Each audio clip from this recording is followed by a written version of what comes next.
Becoming a parent is a joyful experience, but it also brings its challenges and pressure points for both mum and dad. New research by the Gidget Foundation reveals the mental health of new fathers remains a source of stigma. More than half are not seeking the support they need during times of stress, and 43% believe postnatal depression and anxiety is a sign of weakness. I'm joined now by Dave Edwards, who overcame his own mental health issues when he became a father. Dave, first of all, I know it's quite informal, but you're such a legend for coming on television and telling us this story, because you never really hear about this from a guy's perspective, so thank you. When did you realise that something wasn't quite right here? Thanks, Laura. And just wanted to say happy International Father's Mental Health Day as well for all those new dads out there. For me, it was a gradual onset, so it really started at the birth, and it wasn't an expected birth. It wasn't a natural birth. It was an emergency C-section, which led to just a lot of unsettledness, and basically my expectations of how the birth would go just weren't being met, really. Baby Bub came out screaming, and that was in hindsight, the first thing that I remember as to the decline in my mental health. Certainly moving forward, things got harder, and we had a reflux baby, so that was quite tough.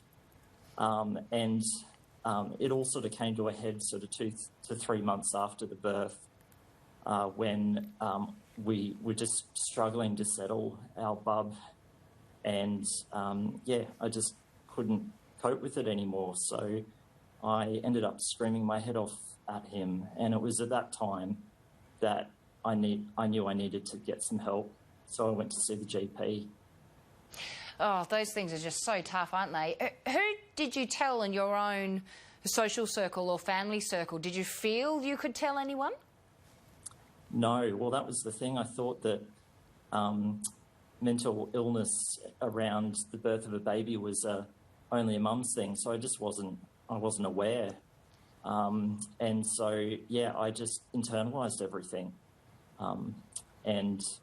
It wasn't really until that night that my wife saw firsthand how I was coping.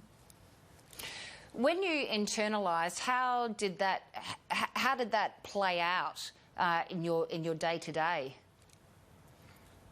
So basically, I went back to work after 5 weeks, and because we had such an unsettled bub, I really just struggled. I struggled to to deal with what was going on at home, sleepless nights, ruminating, being anxious at work, not really focused on work. And so that was something that progressively got worse, and my mood started shifting. I wasn't sleeping very well, was feeling low and down all the time. And that's why when I spoke to the doctor, they said, "Did you know that dads can get postnatal depression and anxiety?" So there's such expectations when you have a kid too, whether or not your scenario is supposed to look one way and this is how the life is supposed to be.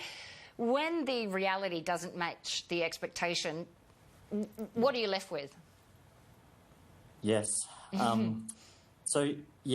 think that's the big question is often, and certainly my experience was, the expectations weren't met early. So basically you're left with a lot of guilt because you feel like you're not doing something right. Even that feeling of not really bonding with your child early on is a struggle. But I guess the good news is that you can seek support, and having gone through the experience, I'm the father that I always dreamed that I could be now. So that's really important. How did you deal with it? Who did you speak to after you connected with the GP about this? And did you reach out to other guys? I did. So I started off a peer support group, and that was really, really good. Really just validating sort of what I was feeling. And learnt that there's so many other guys that want to speak up but may not feel comfortable to. So that was very encouraging. And also just self-care. I think in this society, men are supposed to, there's this sort of myth that men are supposed to be stoic and shrug things off and get on with it. But you do need support. And that was my sort of first go-to, was just looking at my experience and really just working on my mental health, really. So, yeah. And also, when you reached out to your GP, did you have an understanding practitioner there that could connect you where you needed to be? Yes. Yeah, that was really helpful. It's good to hear. Hey, Dave, I'll let you go. I know it's bed, bath and bluey time, so we'll let you get back to home life.